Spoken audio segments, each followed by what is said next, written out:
하겠습니다. 시작.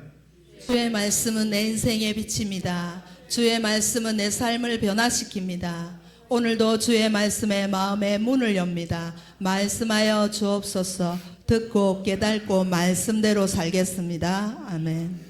할렐루야. 우리가 살아가면서 무슨 일을 하든지 마무리가 중요합니다. 시작이 반이라는 말이 있잖아요. 그렇다면 제가 생각해 볼 때는 마무리가 전부라고 저는 생각합니다. 마무리를 제대로 하지 않으면 모든 게 헛방이라 생각 들기 때문입니다. 시작이 반이다. 그렇다면 마무리는 전부라고 저는 판단되어집니다. 예를 들면 여러분들이 풍선을 불어보신 적 있죠? 풍선을 열심히 불었는데 그런 경험들 한두 번쯤은 다 있으실 거예요. 마지막에 풍선 불은 거 잘 묶어야 되는데 묶다가 놓쳐가지고 그런 경험 있죠? 묶는데 이 묶는 걸 놓쳐가지고 풍선은 풍선대로 날아가고 열심히 불었던 그 바람 다 빠져버리고 지금까지 막 힘을 내서 땀 흘려가며 불었던 그 모든 것들이 허사가 되더라 경험이 있잖아요. 우리의 인격, 믿음의 성숙, 품격을 이루어 가는 데에도 마무리가 중요합니다. 여러분들 집에서 요즘은 밥하는 거 별로 걱정이 없는데 누르면 알아서 다 되잖아요. 제가 어릴 때 저희 어머니가 밥을 하시는 거 보니까 옛날 연탄불 할 때 있지. 연탄불에다가 밥을 할 때 냄비 이렇게 살을 씻어서 올려서 막 제가 유심히 보니까 그냥 내버려 두는 것이 아니라 좀 있으니까 또 연탄 집게를 그 위에 딱 방거쳐 가지고 또 그 위에 올려놓고 또 이 연탄 거기 바람구멍 있는데 또 불 조정 이제 공기 들어가는 거 또 조정하고 그렇게 하시더라고요. 우리 권사님 지사님 다 그런 경험 있죠. 왜 그렇게 합니까? 그냥 솥 올려놓고 뭐 밥 다 될 때까지 그냥 내버려 두면 되지. 왜 그렇게 하세요? 예? 밥 타지 말라고. 또 뜸 들이는 거. 마지막에 밥 저는 할 줄 모릅니다만은 밥 할 때 주워 들은 얘기로 밥맛이 좋으려면 뜸을 잘 들여야 됩니다. 마지막에 뜸을 잘 못한다. 밥이요. 선밥이 되어갑니다. 이것처럼 우리가 살아가면서 우리의 인격도 믿음의 품격도 성숙하게 만들어 가야 되는데 그 믿음의 모습 속에서 우리의 인격과 품격을 드러낼 수 있는 마지막 단계가 무엇일까요? 성숙한 인격을 하나의 공사하는 것으로 비유를 들어보면 이렇습니다. 마무리 작업이 중요해요. 어떤 공사를 하든지 우리가 집을 잘 지었는데 마지막 외장, 도색 이 작업을 엉망으로 했다. 어떻게 됩니까? 잘 지어놓고도 왜 건물 외장 색깔을 저렇게 해놨노? 다 입을 대잖아요. 아무리 이 공사를 튼튼하게 안전하게 잘 지어도 마지막 외장, 도색 공사가 잘못되어져 있으면 참 공사 왜 저렇게 했을까 얘기하잖아요. 뼈대 다 잘 올리고 다 잘 했는데 실내 인테리어를 엉망으로 해 놓아 보십시오. 건물을 왜 이런 식으로 지었을까 다 입을 대잖아요. 건물 기초도 튼튼하게 잘 세워가야 하지만은 마지막 마무리 공사가 잘 되어야 건물의 가치가 있습니다. 우리의 인격에 있어서도 마지막 공사가 있어요. 마무리 작업이 뭐냐? 말입니다. 말. 우리의 입으로 나오는 말. 말 한마디로 사람을 살릴 수도 있고 죽일 수도 있습니다. 이치에 맞는 말, 명분이 온전히 서 있는 말, 어디에 가도 명분 빠지지 않는 말, 그런 말을 하면 그 사람의 인격이, 품격이 더더욱 빛나게 되더라. 이치에 맞는 말을 많이 하실 수 있기를 축복합니다. 말 한마디를 하시더라도 명분 빠지는 말 하지 마십시오. 우리가 흔히 그런 얘기 하잖아요. 수 빠지는 말 하지 마라. 그런 표현 하잖아요. 그래서 오늘 이 본문의 말씀을 가지고 우리가 어떻게 온전한 믿음의 성숙한 삶을 살아낼 것인가를 생각해 보려고 합니다. 오늘 본문은 야고보서를 읽었습니다마는 잠언 15장 23절 말씀을 읽습니다. 시작. 사람은 의인의 대답으로 말미암아 기쁨을 얻나니 때에 맞는 말이 얼마나 아름다우고. 잠언 25장 11절을 읽습니다. 시작.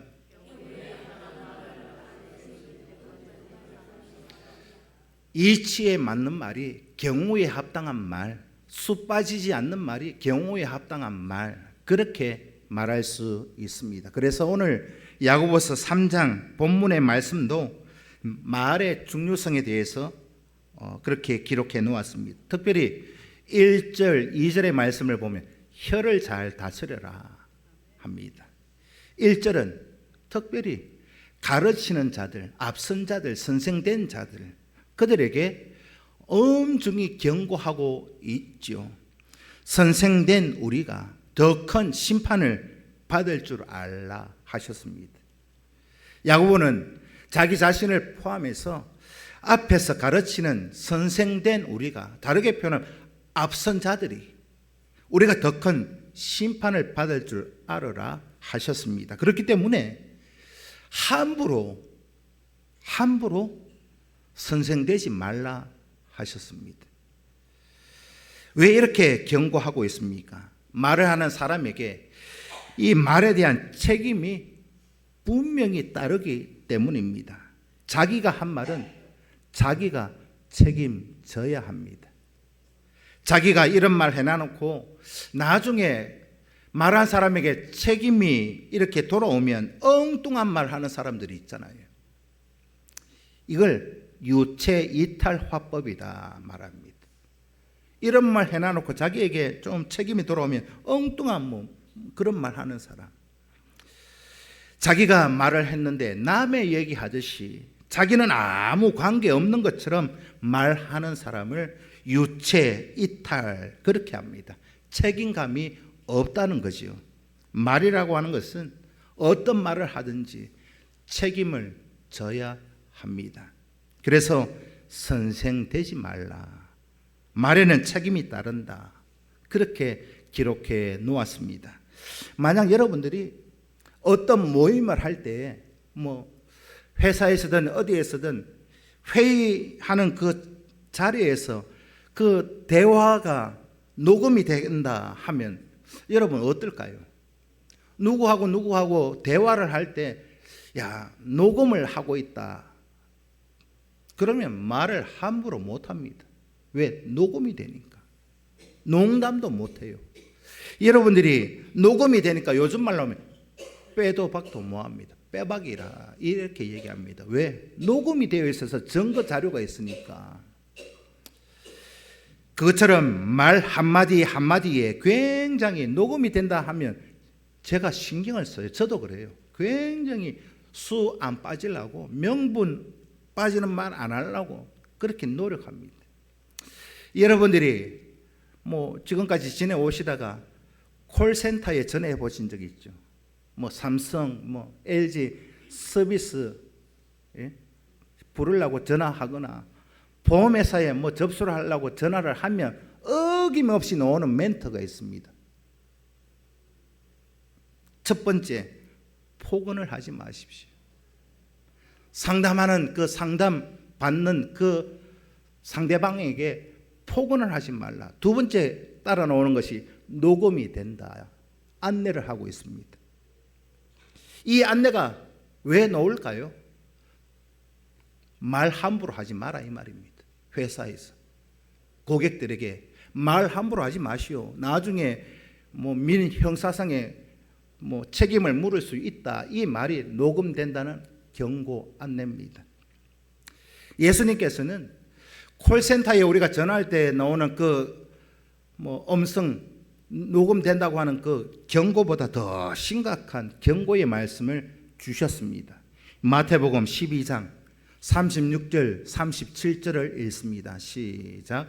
내가 너희에게 이르노니 사람이 무슨 무익한 말을 하든지 심판날에 이에 대하여 신문을 받으리니 내 말로 의롭다함을 받고 내 말로 정죄함을 받으리라. 아멘. 마태복음 12장에 보면 하나님께서 예수님께서 우리가 한 말로서 말 한마디로서 평가하신대요. 너가 이런 말 했지? 그걸로 평가하고 그걸로 심판하시겠다 하셨습니다. 다르게 표현하면 예수님이 우리가 그 삶의 모든 현장 속에서 내뱉었던 말 한마디 한마디를 우리가 말하는 모든 말들이 하나님 앞에 녹음이 되어 있다는 말입니다. 그거 털어놓고 책임을 물으신대요. 그렇다면 저와 여러분들이 믿음 있다 하면서 신앙생활 하면서 어떤 말들을 하셔야 하겠습니까? 우리가 악한 말을 하든지 선한 말을 하든지 좋은 말을 하든지 나쁜 말을 하든지 하나님이 다 듣고 계시고 그것으로 그 말대로 우리를 평가하실 날이 있습니다. 만약에 그 말대로 하나님이 우리를 심판하신다라고 한다면 오늘 저와 여러분들은 우리의 일상생활 속에서 가정에서 직장에서 교회에서 어떤 말들을 해야 하겠습니까? 이런 경고를 마태복음에서도 말씀하고 있지만은 더 이전에 올라가서 구약에서 모세를 통해서도 이스라엘 백성들에게 경고해 주셨습니다. 민수기 14장 28절 말씀을 읽습니다. 시작. 그들에게 이르기를 여호와의 말씀에 내 삶을 두고 맹세하노라. 너희 말이 내 귀에 들린 대로 내가 너희에게 행하리니. 어떻게 하신다고요? 너희 말이 하나님 귀에 들린 대로 그대로 해주겠다 하셨습니다. 쉽게 말하면 어떤 사람에게 저주하는 말을 한다. 어떤 사람에게 악한 말을 한다. 그렇다면 하나님도 너를 저주하고 너를 악하게 해주겠다는 말입니다. 하나님 앞에 원망하고 불평하고 탄식한다면 그렇게 만들어 주겠다. 원망, 불평, 탄식에 넣을 그 모든 형편을 내가 그렇게 해줄게 하셨습니다. 그러면 우리가 어떻게 해야 될까요? 하나님 앞에 감사하고 찬양하고 기쁨의 말을 우리가 한다면 하나님도 우리에게 그렇게 해주겠다 하셨습니다. 이웃을 축복하고 이웃을 세워주고 격려하고 그렇게 은혜를 베풀면 나도 너에게 그렇게 해주겠다. 이것이 하나님의 말씀입니다. 너희 말이 내 귀에 들린 대로 내가 너희에게 그렇게 행하리라. 그렇다면 우리가 살아가면서 하나님께서 다 듣고 계시는데 사람이 듣든지 안 듣든지 우리가 말 한마디 한마디 하실 때마다 하루를 시작하실 때마다 기도하고 하루를 시작해 가실 수 있기를 축복합니다. 하나님 내 입술을 주장해 주소서. 우리가 어디 갈 때 소풍을 가든지 야유회를 가든지 출발하기 전에 꼭 기도하고 가잖아요. 하나님 무탈하게 안전하게 잘 다녀오게 지켜주세요.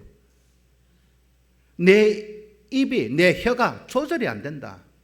그러면 하루를 시작할 때 하나님 내 입술을 하나님 앞에 맡깁니다. 기도하고 하루를 시작하셔야 한다는 말입니다. 우리 속담에도 그런 속담이 있잖아요. 말 조심하라는 그런 의미에서 옛날 속담 어떤 게 있어요? 반말은 누가 들어요? 쥐가 듣고 낱말은 새가 듣습니다. 그러니까 아무리 은밀하게 아무도 모르게 말한다 할지라도 누가 듣는 사람이 있다 이 말입니다. 우리 속담에도 누가 들어요? 하나님이 듣고 계십니다. 오늘날로 말하면 우리의 모든 말이 다 녹음되고 있기 때문에 말 조심하셔라 하는 것입니다. 성경은 이 속담보다 반말은 쥐가 듣고 낱말은 새가 듣는 이 속담보다 더 엄중한 그 말씀을 하고 계십니다. 마지막에 그 말로서 너희들을 평가하고 그 말대로 내가 행하겠다.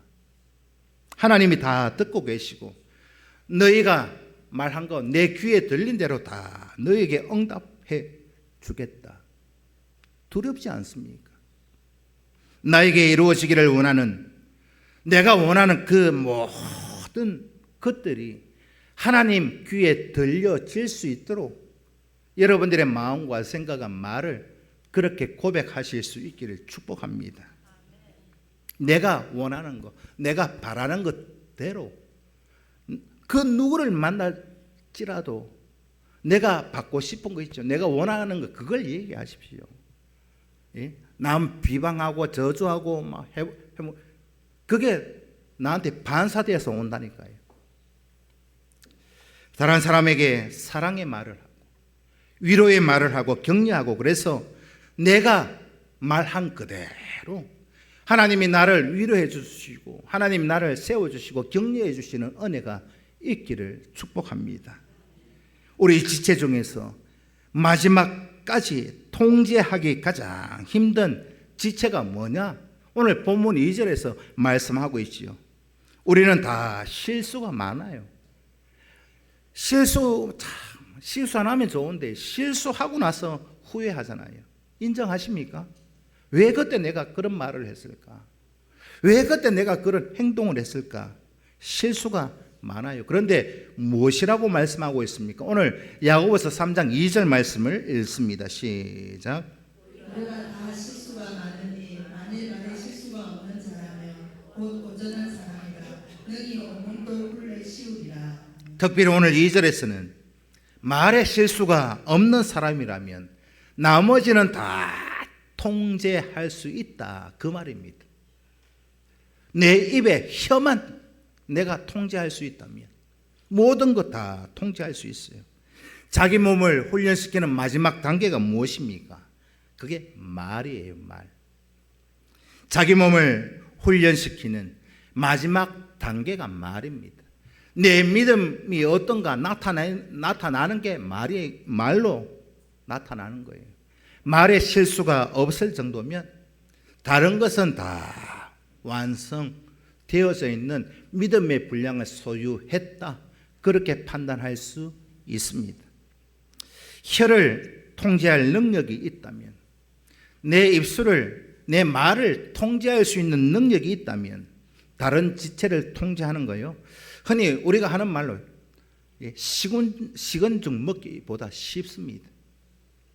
온전한 인격의 마지막 관문, 그 한 사람의 믿음의 분량을 우리가 볼 수 있는 마지막 관문이 뭐냐?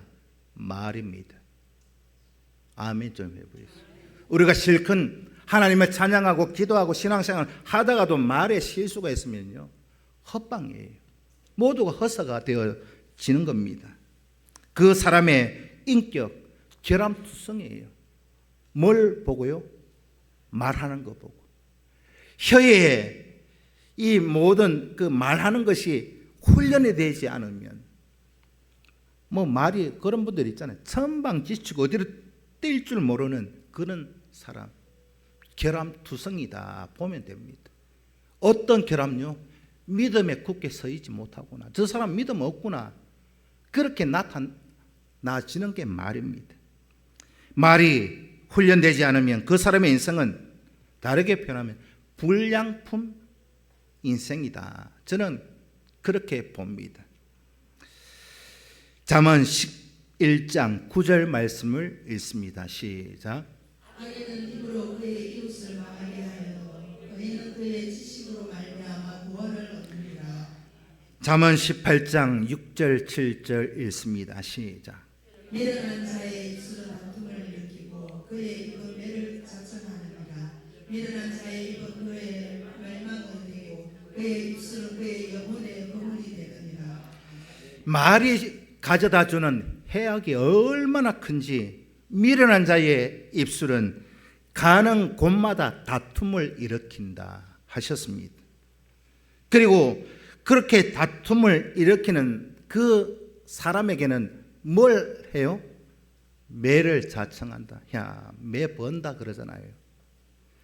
혀를, 말을 잘 훈련시켜서 불량품 그런 인생이 아니라 명품 믿음의 삶을 나타내는 그런 성도가 꼭 되실 수 있기를 축복합니다.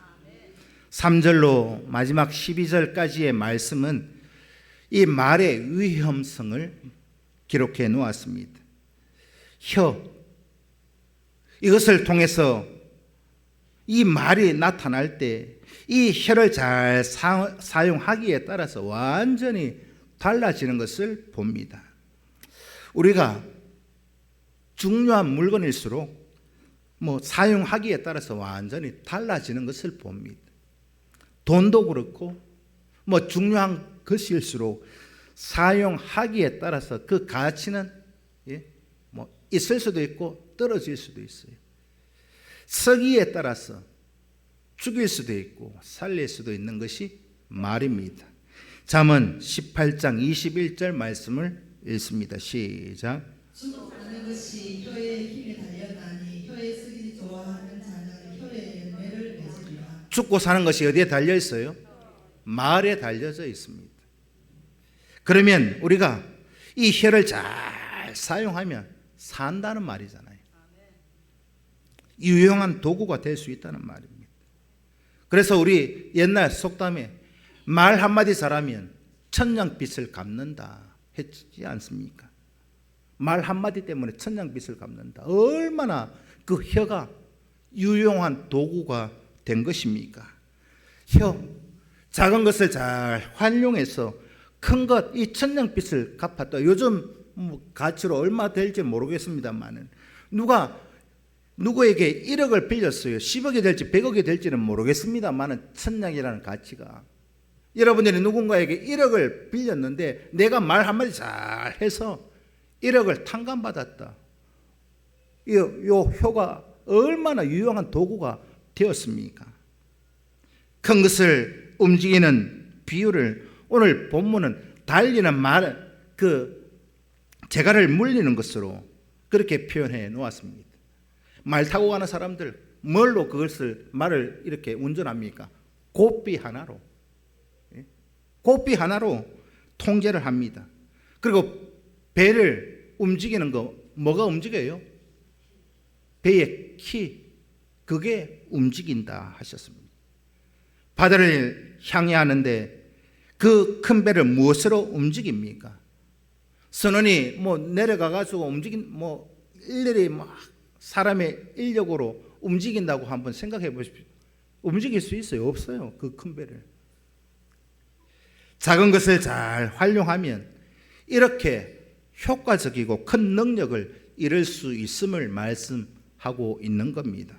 만약 우리의 혀를 이렇게 유용한 도구로 사용을 해야 되는데 불의한 도구로 잘못 사용하면 어떻게 될까요? 죽음의 도구가 된다 하셨습니다. 죽고 사는 것이 여기에 달려져 있다 했으니까 살 수도 있고 죽을 수도 있는 거예요. 이 혀가 가지고 있는 이 파괴적인 힘을 불에 비유해 놓았습니다. 불을 잘 사용하면 굉장히 좋잖아요. 여러분, 불 없이 살 수 있어요? 불 없이 못 삽니다. 그런데 그 작은 불씨 하나가 온 산을 다 태우듯이 그거 하나 관리 잘 하면 유용하지만 잘못 관리하면 온 천지를 다 태워요. 만약에 우리 전기 한번 생각해 보십시오. 여러분들 전기 없으면 하루라도 살 수 있어요? 없습니다. 밥도 못 해 먹고 아파트는 엘리베이터도 안 되고 물도 안 나오고 살 수가 없어요. 우리 교회도 보십시오. 정전이 됐다. 예배 드리는데 정전되면 마이크 꺼지지요. 전등 꺼지지요. 예배 드릴 수도 없는 거예요. 이 조그마한 불씨를 잘 관리해야 되는데 잘못 관리하면 되는 게 없어요. 그래서 오늘 본문 6절 무엇이라고 합니까? 혀는 불이다.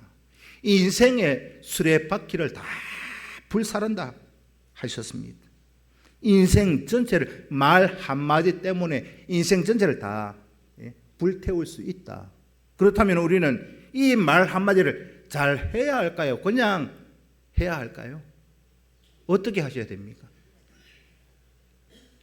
우리의 삶 전체를 더 나아가서는 이 땅의 모든 것도 태울 수 있지만 더 깊이 들어가면 영적으로 내 영혼까지도 불구덩이 속에 집어넣습니다. 뭐가요? 말 한마디가. 이게 우리가 혀를 잘 사용할 때 일어나는 일은 우리가 구원받고 영생을 누리고 복을 받지만 말을 잘못 사용하면 일어나는 일이 뭐예요? 평가받고 심판받고 영원히 꺼지지 않는 불구덩이 속에 우리 영혼이 들어갑니다. 그래서 성경은 뭐라고 합니까? 마음으로 믿고 입으로 시인하는 사람만 구원받기 때문에 하나님을 시인하지도 않고 하나님을 믿는다 말은 하는데 마음속으로는 믿지 않는 사람 그거 구원 없어요. 마음으로 믿고 시인해야 됩니다. 그래서 혀의 위험성을 잘 알기 때문에 다윗은 이렇게 하나님 앞에 기도합니다. 시편 141편 3절 4절 말씀을 읽습니다. 시작. 여호와여 내 입에 파수꾼을 세우시고 내 입술의 문을 지키소서. 내 마음이 악한 일에 기울어 죄악을 행하는 자들과 함께 악을 행한 아멘. 다윗도 그렇게 기도했어요. 여러분들도 시편 141편 3절 4절에 있는 기도처럼 하루하루의 삶을 하나님 앞에 기도로 맡기실 수 있기를 축복합니다. 교회에서, 가정에서, 어디에서 불의한 도구로 쓰임 받지 않기를 축복합니다. 날마다 하나님 앞에 여러분들의 입술을 맡기실 수 있어야 합니다. 다윗은 그래서 내 입에 파수꾼을 세워주소서 했잖아요. 내 입에 파수꾼을 세워주셔서 내 마음이, 내 행동이 악인들과 함께 하지 않게 하소서. 그래서 성경은 혀를 길들일 수 있는 사람은 있다 없다? 없다고 하셨습니다. 왜냐? 혀는 7절 8절에 보면 쉬지 않는 악이기 때문입니다. 쉬지 않는 악이에요. 그리고 혀에는 죽이는 독이 가득하다. 그렇게 기록해 놓았습니다. 악이 가득하고 독이 가득한데 이런 혀를 누가 길들일 수 있느냐? 없어요. 방법은 없습니다. 사람이 할 방법은. 여러분, 계속해서 악이 나오고 계속해서 내 입을 통해서 독이 나오는데 어떻게 예를 든다면 이렇게 예를 들 수 있습니다. 여러분들이 만약 그런 경험 있는 분도 있고 없는 분도 있을 것인데 집에서요, 여러분들 욕실에 샤워기를 교체하거나 싱크대에 수도꼭지 교체해 보신 적 있으십니까? 어때요? 없어요? 수도꼭지 교체할 때 그걸 비유로 들면 딱 맞지 싶어요. 수도꼭지를 교체하려면 우선적으로 해야 되는 게 있어요. 뭡니까? 예? 뭘 잠궈요? 수도관 원 계량기에서부터 잠궈야 돼요. 물이 안 나오도록. 그걸 잠그지 않고 수도꼭지 교체할 방법 없어요. 왜요? 안 잠그면 물이 계속 나오는데요. 그런 경험 있으시죠? 저도 그런 경험이 있어요.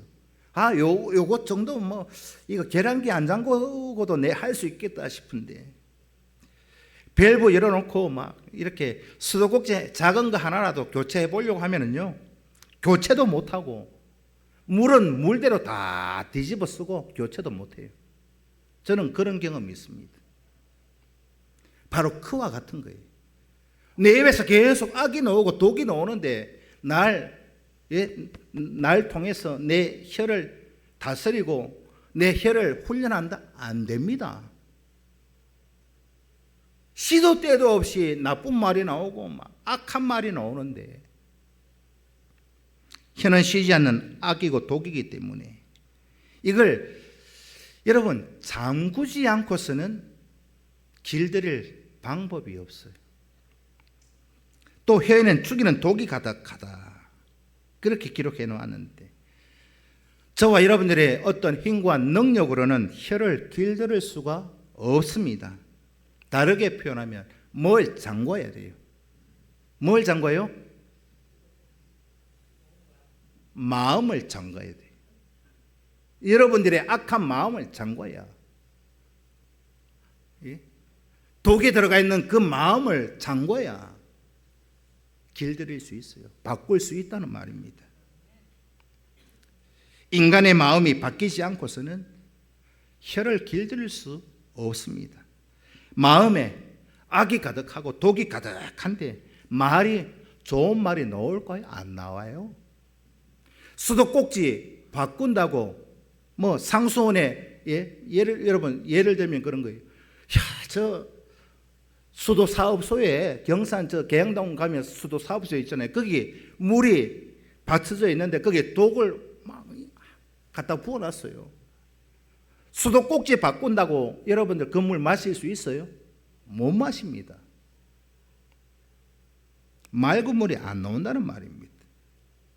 인간의 마음이 바뀌지 않고서는 혀를 길들일 수 없다는 말입니다. 그렇다면 뭘 바꿔야 될까요? 여러분들의 마음을 바꾸셔야 돼요. 여러분들의 마음이 악한 것으로 독으로 가득 차 있다면 그거 다 잠궈야 돼요. 그래야 내 입으로 나오지 않습니다. 마태복음 12장 34절 35절을 읽습니다. 시작. 독사의 자식들아, 너희는 악함이 어떻게 선한 말을 할 수 있느냐? 너희는 마음에 가득한 것을 입으로 말하느라. 선한 사람은 그 쌓은 선에서 선한 것을 내고 악한 사람은 그 쌓은 악에서 악한 것을 내느니라. 방금 제가 말씀드린 게 그대로 마태복음 12장에 기록되어져 있습니다. 마음에 악이 독이 가득한데 거기에서 선한 말이 나오고 은혜 되는 말, 사랑의 말이 나온다, 있을 수 없다는 겁니다. 마음에 독이 가득한데 어떻게 내 입을 통해서 남을 세워주고 격려해주고 사랑해줄 수 있다는 말입니까? 다르게 표현하면 인간 자체가 바뀌지 않고서는 혀를 길들일 수 없어요. 그걸 성경은 거듭난다라고 말합니다. 나의 약한 그 모든 것이 성령의 간섭하심으로 죽고 다시 태어나야만 길들여지지 않는 혀를 가진 사람은 요즘 말로 쉽게 말하면 다중인격장애라고 합니다. 의학적 용어가 다중인격장애. 옛날에는요 좀 정신병 그러면 그 정신병이라는 말로 다 통했습니다.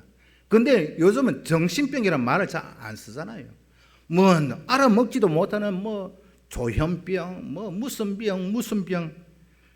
야, 옛날에는 정신병이다 그러면 다 통했는데 요즘은 찾아봐야 돼요. 저게 무슨 병인지 모르겠어요. 듣고도. 정신분열, 정신병을 다중인격장애라고 그럽니다. 정신분열 있는 사람을 다중인격장애라고 병원에서 이 병명을 붙여놨어요. 혀가 어떤 때는 다중인격이 뭐냐? 입이 어떤 데는 이런 말하고 어떤 데는 저런 말하고 그런 사람들이 있잖아요. 다중인격장애입니다. 한 사람 안에 여러 인격이 들어가 있다는 것을 다중인격장애라 하는 겁니다. 한 사람 안에 여러 인격이 들어있다 보니까 어떤 때는 이런 말 해요. 막 좋은 말 합니다. 근데 어떤 때는 악하고 저렇게 독한 말을 할 수 있나, 이런 말 하는 사람들이 있죠. 인격이 두 가지 이상이 들어가 있기 때문에 그렇습니다. 이중 인격 보여주고 있는 그런 모습들, 다중인격 장애를 가지고 있다. 다중인격 장애, 한 사람 안에 여러 사람이 들어가 있다는 것을 말하고 있습니다. 다르게 표현하면 인격 파탄자입니다. 인격이 다 뭉개졌어요. 인격이라고는 없어요. 그래서 어떻게 보면 신약에 보면 그라사 광인, 군대 귀신이 들어간 것처럼 다중인격 장애 똑같은 거예요. 군대 귀신이 들어가지 않고서는 그렇게 할 수 없어요. 길들여지지 않은 혀, 그 말이 유발하는 다중인격 장애를 본문에서 이렇게 말씀하고 있죠.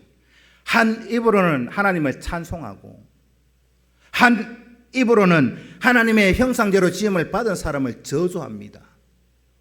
오늘 본문이 그대로 해놨잖아요. 어떻게 한 입으로 하나님을 찬양하면서 하나님의 형상을 입은 믿음의 성도들을 저주하느냐? 이게 인격 파탄자라는 말입니다. 여러분들 예를 들면 그런 거예요. 이 밥그릇에 밥이 맛있는 음식이 있고 그 안에 독이 있어요. 여러분 드실래요? 드시겠습니까? 아무리 맛있는 음식이라도 거기 독이 들어가 있는데 먹을 사람이 있어요? 나는 독 가려내고 맛있는 것만 먹어야지, 그런 사람 있어요? 없잖아요. 오늘 저와 여러분, 하나님의 형상대로 입은 사람을 저주하고 욕하고 악한 말을 하고 또 한 입으로 하나님을 찬양하는 거 있을 수 없습니다. 이거 다르게 표현하면 정신병이다 이 말입니다. 군대 귀신이 들어가지 않고서는. 하나님을 찬양하는 인격도 있고 사람을 저주하는 인격도 있고 둘이 섞여져 있다. 온전한 믿음의 사람은 아니다 보시면 됩니다. 요즘 말로 하면 인격장애, 정신병이니, 세상 말로 하면 그렇고, 오늘 본문이 그것을 말씀해 놓고 있습니다. 하나님을 찬양하면서 어떻게 세미한 구멍에서 단물과 선물을 낼 수 있겠느냐? 자연 이치에도 맞지 않는 것을 사람이 그렇게 말을 하고 있다. 인격 파탄자로 만들어가고 있습니다. 그건 마음에서부터 나옵니다. 여러분들은 다중인격 장애를 가지고 계십니까? 아니면 하나님을 찬양하고 하나님을 닮은 성도들을 세워주고 사랑해주고 은혜 나누는 믿음의 성도이십니까? 아니면 믿음이 파탄되어져 있는 세상 사람이십니까? 오늘 저와 여러분, 우리의 입을 통해서 독한 말, 악한 말, 상말을 마음대로 한다, 그거 믿음 없다라고 하셨습니다. 저의 말이 아니라 하나님의 말씀이에요. 마음이 악하고 더럽다는 말입니다. 하나님을 찬양하면서 어떻게 정결한 말이 나와야 되는데 상말이 막 나온다. 우리 마음속이 쓰레기통이다 여기면 돼요. 그냥 이 쓰레기가 가득 들어가 있으니까 그냥 그때 되는 대로 막 입으로 튀어나옵니다. 이게 악한 말인지 독한 말인지 뭔 말인지도 모르고 막 튀어나와요. 하나님이 다 듣고 계시는데. 그러면서 주일날 되면 교회 와서 하나님 찬양한대요. 그 하나님 찬양 그거 안 받으십니다. 우리의 마음에 뭐가 들어가 있는가? 여러분, 말로 드러납니다. 그래서 교회 안에서든 어디에서든 믿음의 말을 하실 수 있기를 축복합니다. 그건 겉으로 드러난 정상이에요, 정상. 이걸 이렇게 표현할 수 있어요. 오늘 그런 말 할 때 있잖아요. 야, 오늘 왜 이렇게 머리가 아프지? 야, 오늘 왜 이렇게 머리가 아프노? 막 두통약 먹을 때 있잖아요. 야, 오늘 왜 이렇게 배가 아프지? 막 오늘 뭐 먹은 것도 없는데 오늘따라 왜 이렇게 배가 아프노? 아픈 거는 정상입니다. 근데 원인이 뭐예요? 머리 아픈 게 원인이 아니에요. 그건 정상으로 나타나는 거지. 병원 가서 검사를 해보면은요, 머리 아픈 질병이 수도 없이 많습니다. 왜 아픈가? 그 질병을 고쳐야 머리 아픈 게 사라지는 거지. 머리 아픈 거 진통제만 먹는다고 머리 아픈 게 사라지는 게 아니다 이 말입니다. 그 원인을 아셔야 됩니다. 오늘 저와 여러분 내 입에서 하나님을 찬양하고 또 한 입으로 독한 말, 악한 말, 상말이 나온다. 그럼 마음의 원인이에요. 마음을 뜯어 고치든지 묶아프든지 잠그든지 치료해야 합니다. 오늘 저와 여러분 말의 원인인 마음을 고치실 수 있기를 축복합니다. 믿음이 있는 자라면 말이죠. 우리 인격의 마지막 단계가 말입니다. 말을 잘해서 온전한 인격자로, 믿음의 선자로 그렇게 내 마음 밭이 정결해져야 합니다. 이게 오늘 본문의 말씀입니다. 말은 마음에서부터. 그래서 말의 뿌리가 마음이에요. 말은 그냥 겉으로 드러나는 정상일 뿐이에요. 야, 저 사람은 왜 저런 말을 하느냐? 그 마음이 정결하지 못하고 그 마음에 하나님이 없기 때문에 그냥 여러분들 그렇게 치부해 버리면 상처받을 일도 낙심받을 일도 없어요. 왜? 그라사 광인처럼 군대 귀신이 들어가 있는데 귀신이 하는 말을 내가 상처받을 일이 뭐가 있어요? 그렇지 않습니까? 온전한 말을 하기 위해서는 여러분 우리 모두가 마음을 거듭나게 하셔야 합니다. 성령으로 내 마음이 가득가득 채워지도록 하셔야 합니다. 예레미야 17장 9절 말씀을 읽습니다. 시작. 만물보다 거짓되고 심히 부패한 것은 마음이라 누가 능히 이를 알리오나. 세상의 그 어떤 악하고 나쁜 것보다 더 악한 것이 뭐라고요? 내 마음이에요. 내 마음. 이 부패한 마음 가지고서는 우리의 말을 혀를 길들일 수 없습니다. 내 마음속에 악한 것으로 독한 것으로 쓰레기통이 되어서 온갖 잡동사니가 다 들어가 있는데 어떻게 혀를 길들일 수 있어요? 불가능하다 하셨습니다. 우리의 마음을 고칠 수 있는 것은 내가 아니에요. 내 스스로 고쳐야지 한다고 고쳐지는 게 아닙니다. 내 마음 나도 몰라 그런 표현 하잖아요. 아유 내 생각은 아유 내 마음 나도 모르는데 남 마음을 어떻게 아느냐 표현하잖아요. 내 마음 나도 모르는데 모르는 내가 어떻게 고칩니까? 우리의 마음을 고치는 분은 누구라고요? 성령 하나님 한 분밖에는 없다는 것입니다. 성령이 오셔야 성령으로 뜨거워져 있어야 마음이 거듭나고 우리의 마음이 정결하게 되어집니다. 다르게 표현하면 성령이 우리의 마음을 째고 꼬매고 수술해야 가능한 일이다 이 말입니다.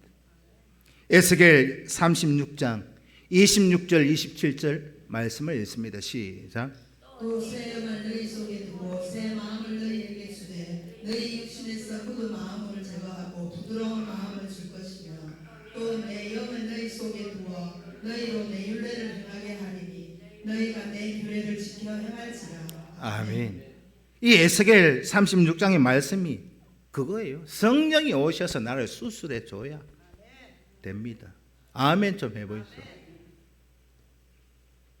그 성령이 수술한 다음에 새로운 마음을 이식시켜 줘야 된다는 겁니다. 우리는 뭐 태어날 때부터 뭐 그걸 우리는 원죄라고 그러잖아요. 죄악 중에서 태어났고 죄악 중에 살아갑니다. 이걸 어떻게 우리는 할 수 없는데 성령이 나를 딱 붙잡아 주셔야 오늘 저와 여러분 기도하십시오. 오늘 우리 모두도 다윗도 그러했던 것처럼 에스겔 선지자도 그러했던 것처럼 하나님 오늘 이 하루를 살아갈 때 내 입술을 붙들어 주옵소서. 말로 믿음의 고백을 하게 하소서. 말로 하나님을 찬양하게 하소서. 하나님의 형상을 입은 성도들을 세워가게 하소서. 기도하셔야 합니다. 오늘 이 시간 이후로부터 내 입에서 좀 나쁜 말이 나온다, 악한 말이 나오고 독한 말이 나오고 상말이 나온다. 나는 그 정상으로 나타내는 거예요. 나는 다르게 표현하면 나는 저질이다. 예? 난 저질이다. 믿음도 없다. 그렇게 나타내는 표현이 말로 하는 거예요. 믿음의 성도는요, 마음으로 입술로 하나님을 찬양하고 주변 사람들에게 은혜를 나누고 사랑해줘야 그 모든 것이 나에게 반사되어서 온다니까요. 우리 평산교회가 둥지 같은 교회, 오고 싶고 가고 싶고 머물고 싶은 교회. 여러분 원래 그렇게 기도했잖아요. 우리 교회 가장 고쳐야 되는 게 마음을 고쳐야 됩니다. 마음을 고치셨어. 마음이 거듭나고 말이 거듭난 온전한 그런 믿음의 인격자들 다 되셨어. 우리 평산교회를 더욱더 아름답게 세워가실 수 있기를 축복합니다. 기도드리겠습니다. 살아계신 아버지 하나님, 마음이 거듭나고 말에 온전한 인격자들 다 되게 하여 주옵소서. 다종 인격 나타내지 않게 하시고